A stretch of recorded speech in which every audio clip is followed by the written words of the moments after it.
Actually মোৰ মহাভাগৰ কালি এটা accident হ'ল। তো তেওঁক ইয়াত এডমিট কৰি থৈছে। আজি এটা অপাৰেশ্যন হ'ল তেওঁৰ ভৰিখন ভাঙিছে। তেওঁৰ হাততো অলপ দুখ পাইছে আৰু ব্ৰেইনত মানে মাথাত অলপ দুখ পাইছে তেওঁ। তো আজি যিটো আপোনাৰ ভৰিখন ভাঙিছিলে সেইটো আজি অপাৰেশ্যন কৰিলে। তো অপাৰেশ্যনটো অলৰেডি হৈ গৈছে ছাকচেছফুলি। হাতখনো কৰিলে অপাৰেশ্যন। তো আপোনালোকে প্ৰে কৰিব সোনকালে যাতে তেওঁ ভাল হয়, ৰিকভাৰী হয় সোনকালে। তো আপোনালোকে যিমান পাৰে প্ৰে কৰিব। কথাখিনি ভাবিলোঁ আপোনালোকৰ লগত অলপ শ্বেয়াৰ কৰোঁ বুলি।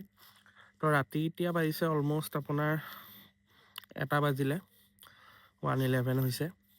তো বাহিৰতে ৰখি আছোঁ, টোপনিও অহা নাই। কি কৰিম বোলো ভিডিঅ' এটাকে বনাওঁ, কাৰণ মানে ভাল নালাগে এনেকৈ হস্পিটেলত আহি কোনোবা পেচেণ্ট যেতিয়া পৰি থাকে, ভাল নালাগে। আৰু এক্সিডেণ্টটো মানে এনেকুৱা এটা কজত হৈছে, মানে কি ক'ম, আজিকালি মানে এনেকুৱা হৈ গ'ল, আপুনি যদি ছেফ গৈ থাকে তথাপিও মানে আপুনি একো ৰিস্ক ল'ব নোৱাৰে। তেওঁ খোজকাঢ়ি গৈ আছিলে ডিউটিৰ পৰা, তেওঁ আহিলে কোৱাৰ্টাৰত আহিলে, কোৱাৰ্টাৰৰ পৰা তেওঁ খোজকাঢ়ি পেলাই কিবা বজাৰ কৰিব গৈ আছিলে। গৈ থাকোঁতে এজন ল'ৰাই তেওঁক পিছফালৰ পৰা আহি বাইকে খুন্দা মাৰি দিলে। চেঙেলীয়া ল'ৰা, সৰু ল'ৰা, 15-16 বছৰমান হৈছে ল'ৰাটোৰ, লাইচেঞ্চো নাই তাৰ।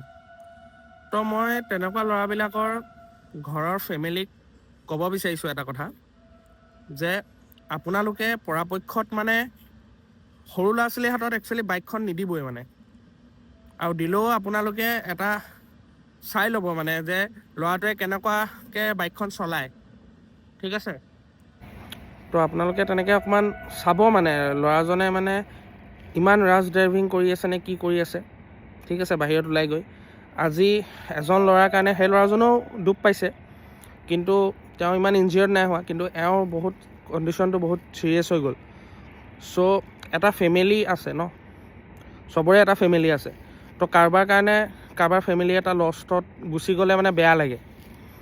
তো সকলোকে এটা কথাই ক'ম, যিমান পাৰে ছেফ থাকক, আৰু মানে নিজেও ছেফ থাকক, আনকো ছেফ ৰাখক। মানে সদায় যেতিয়া আপোনালোকে ৰাস্তাত ওলাই যাব, বাইকখন লৈ ওলাই যাব, ইমান ৰাছ ড্ৰাইভিং নকৰিব। মানে কৰক আপোনালোকে, স্পীড কৰক, একো নাই, হাইৱেত যাওক, ভালকৈ যাওক, নিজৰ ছেফত এটা লিমিটত চলাওক, ঠিক আছে? সিমানেই কথা, আৰু কিনো ক'ম, মনটো বহুত বেয়া লাগিছে। তো আপোনালোকে যিমান পাৰে প্ৰে কৰিব। তো সেইটোৱে আপোনালোকক জনালোঁ, তেওঁ যাতে সোনকালে ৰিকভাৰী হয় তাৰ কাৰণে আপোনালোকে প্ৰে কৰিব যিমান পাৰে। মোৰ ফালৰ পৰা মই সেয়াই ক'বলৈ আছিলে। আৰু এইকেইদিন মই মানে ইনষ্টাগ্ৰামত হয়তো আৰু 2